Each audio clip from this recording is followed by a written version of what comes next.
Hello friends, ओम श्री गणेशाय नमः। जय श्री कृष्णा।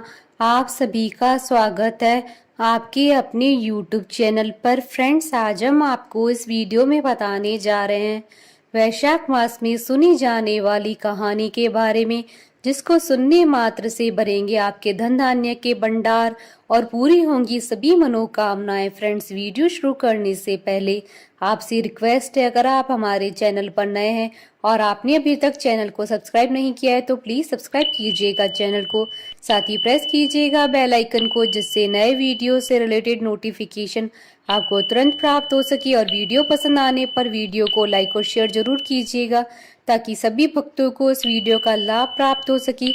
और कमेंट बॉक्स में जय श्री कृष्ण जरूर लिखिएगा। सब प्रकार के विघ्नों का नाश करने वाले तथा सारी सृष्टि का पालन करने वाले श्री गणेश जी, ज्ञान की दाता देवी श्री सरस्वती जी तथा सब पुराणों के कर्ता श्री व्यास जी तथा श्री गुरुदेव के चरण कमलों में नमस्कार करके भगवान की श्रद्धा और भक्ति रस में डूबे हुए वैशाख मास की एक बूढ़े व्यक्ति और उसकी 7 बहुओं की कहानी प्रारंभ करती हूँ। एक समय की बात है, किसी नगर में एक बूढ़ा व्यक्ति रहता था और उसकी 7 बहुएं थी। एक बार वैशाख का महीना आया और उसने अपनी बहुओं से कहा कि मैं वैशाख का स्नान करूंगा, क्या तुम इसे निभा दोगी? 7 में से 6 बहुओं ने मना कर दिया, लेकिन बड़ी बहू ने कहा मैं निभा दूंगी। बूढ़ा हर रोज सुबह उठता, नदी पर स्नान कर आता, गीली धोती को वह बड़ी बहू के आंगन में सुखा देता। जैसे जैसे गीली धोती में से पानी की बूंदें जमीन पर गिरती, वैसे ही वह हीरे मोतियों में बदल जाती। धोती से हीरे मोती गिरते देख बाकी 6 बहुओं से रहा नहीं गया और वे बोली कि हम भी बूढ़े को अपने यहाँ नहाने को बोलते हैं।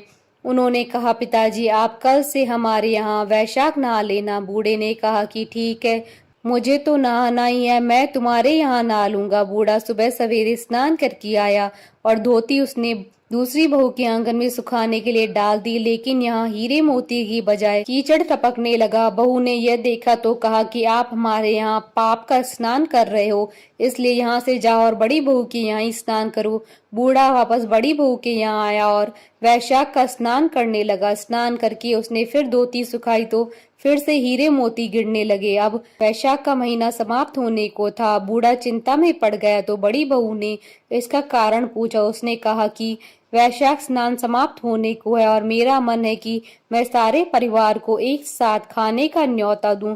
बड़ी बहू ने कहा पिताजी, इसमें चिंता की क्या बात है, आप सभी को बुला ले आना, मैं खाना बना दूंगी। बूढ़ा सभी को निमंत्रण देने गया तो बाकी बहुओं ने कहा कि जब तक ये घर पर रहेंगी हम खाने पर नहीं आएंगे। बूढ़ा फिर से चिंता में गिर गया, ऐसे कैसे होगा, और सूखने लगा।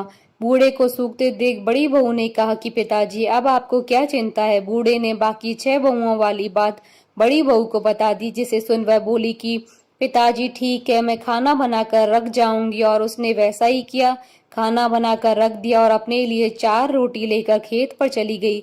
इधर 6 बहुओं ने खाना खा लिया, लेकिन जाने से पहले बाकी बचे हुए खाने में कंकड़ पत्थर डाल गई कि बड़ी बहू आएगी तो परेशान होगी। इधर खेत में बैठकर बड़ी बहू कहने लगी कि राम जी की चिड़िया, राम जी का खेत, चुग लो चिड़िया भर भर के पेट। मेरे ससुर ने घर में जगह दी है और मैंने खेत में चिड़िया को बाजरा डालकर वह आ गई। घर आई तो बूढ़ा फिर से उदास बैठा था। उसने फिर पूछा कि ये उदासी क्यों, सब ठीक ठाक निपट गया ना? वह बोला कि हाँ, सब ठीक निपट गया, लेकिन वह तेरी देवरानियां बाकी बचे वे खाने में कंकड़ पत्थर व मिट्टी डाल गई है। बहू ने कहा कि कोई बात नहीं है पिताजी, मैं तो अपने लिए 4 रोटी फिर बना लूंगी।